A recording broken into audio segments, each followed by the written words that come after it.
Thailand ও কম্বোডিয়ার মধ্যকার সীমান্ত উত্তেজনা ফের সংঘাতে রূপ নিয়েছে। দুই দেশেই একে অন্যকে দোষারোপ করছে এবং লড়াই চালিয়ে যাওয়ার ঘোষণা দিয়েছে। এতে মৃতের সংখ্যা দ্রুত বাড়ছে।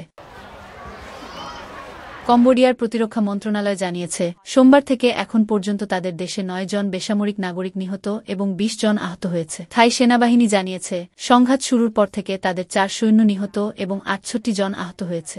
রোববার রাতে হঠাৎ করে উত্তেজনা ছড়িয়ে পড়লে কয়েক লক্ষ মানুষ ঘরবাড়ি ছেড়ে পালাতে বাধ্য হয়। জুলাইয়ের ৫ দিনের সংঘর্ষের পর সীমান্তে যে নাজুক শান্তি ছিল তা ভেঙে যায়।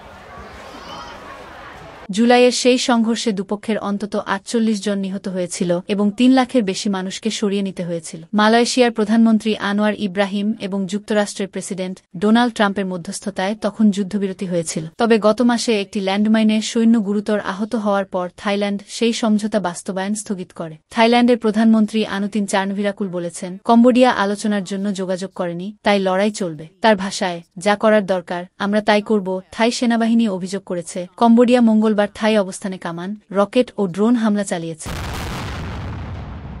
অন্যদিকে কম্বোডিয়ার সেনেট সভাপতি হুন সেন দাবি করেছেন, তাদের বাহিনী আগের দিন গুলি চালানো থেকে বিরত ছিল, তবে রাতে থাই আক্রমণের জবাব দিতে বাধ্য হয়েছে। তিনি বলেন, থাই বাহিনী এগোতে থাকায় প্রতিআক্রমণের মধ্য দিয়ে শত্রুপক্ষকে দুর্বল করা ছাড়া উপায় নেই। তিনি বলেন, কম্বোডিয়া শান্তি চায়, কিন্তু নিজের ভূখণ্ড রক্ষায় লড়াই করতে বাধ্য হচ্ছে।